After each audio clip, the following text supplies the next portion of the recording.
कुछ समय पहले की बात है। एक विवाह संपन्न हुआ। चीन की लगभग 3 साल पहले सगाई हो चुकी थी। नई बहू, जिसका नाम था यामिनी, अति राहुल और सासू माँ रानी तीनों के जीवन से जुड़ी है सत्य घटना है।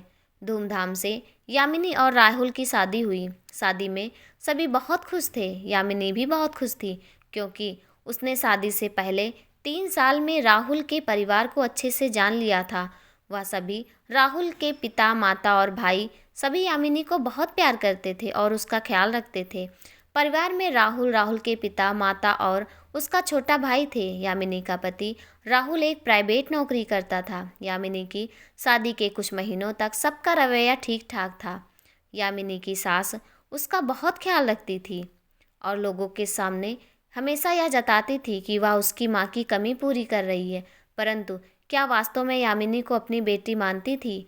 यह बात यामिनी को उसकी सास रानी के व्यवहार को देखते हुए खटकने लगी थी, क्योंकि यामिनी की सास राहुल और उसके पिता के सामने यह कहती कि यामिनी एक योग्य और संस्कारी बहू है। परंतु कई बार यामिनी ने उसकी सास को यह कहते सुना कि राहुल के पापा, आपकी बहू बिल्कुल बेकार है, किसी काम की नहीं है, बस बैठी रहती है, कुछ काम नहीं करती, सब कुछ मुझे ही करना पड़ता है। परंतु वास्तविकता इससे बिल्कुल विपरीत थी। बेचारी यामिनी घर का सारा काम करके अपने लिए कुछ समय निकालती और इतने में ही उसकी सास यह कह देती कि देखो बेटा, राहुल और राहुल के पापा, यामिनी घर का बिल्कुल काम नहीं करती, सारा दिन बस आराम करती रहती है, सारा कार्य मैं अकेले करती हूँ।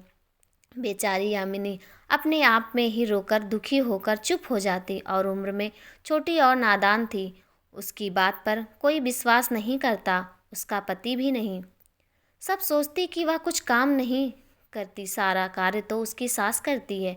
और जब भी कभी यामिनी कुछ सवाल करती या सफाई देने की कोशिश करती, उसकी सास इस तरह से सबके सामने पेश आती कि सारा कसूर बेचारी यामिनी का ही है।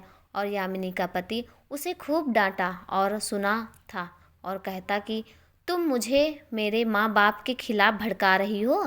अब राहुल को क्या पता कि उसके नौकरी पर जाने के बाद घर का सारा काम यामिनी ही करती, और आने पर उसकी माँ यह जता देती है कि वह यामिनी का ख्याल रखती है और सारा कार्य वही करती है। और ऊपर से यामिनी की सास का यह वाला वाक्य कि बेचारी यामिनी बच्ची है, मुझसे नहीं हो पाएगा, राहुल को पूर्णतः अपनी माँ की ओर कर देता। राहुल अपनी पत्नी की बातों पर कभी विश्वास नहीं करता था।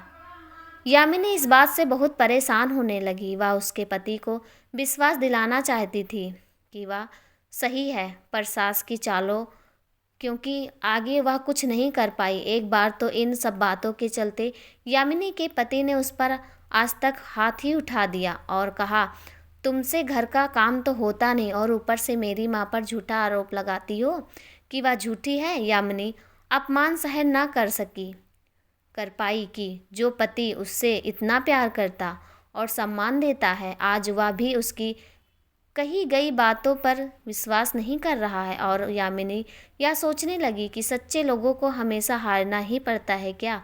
उसको कोई रास्ता नज़र नहीं आ रहा था। वह एक बहुत अच्छे से घर से आई थी और सबकी लाडली बेटी थी। उसने कभी कोई घर का काम नहीं किया था। उसको इस बात का दुख था कि यहाँ पर इतना करने के बाद भी कोई मेरी बात पर विश्वास नहीं करता। ऊपर से झूठ को सच बनाकर अत्याचार हो रहा है। वह बहुत दुखी हो गई और उसने यह बात अपनी माँ को बताई। यामिनी की माँ ने उसे यह कहकर दिलासा दिया कि बेटा, एक दिन सब ठीक हो जाएगा। यामिनी आज भी उस दिन का इंतजार कर रही है कि कब सब ठीक होगा। यामिनी का स्वभाव उसकी सास के प्रति बहुत अच्छा था, पर सास के स्वभाव में कोई अंतर नहीं आ रहा था। यामिनी की तरह कई बहू और बेटियों को इस प्रकार के झूठ और झूठे लोगों को से सामना करना पड़ता है। पता नहीं हमारे समाज में कब तक चलेगा।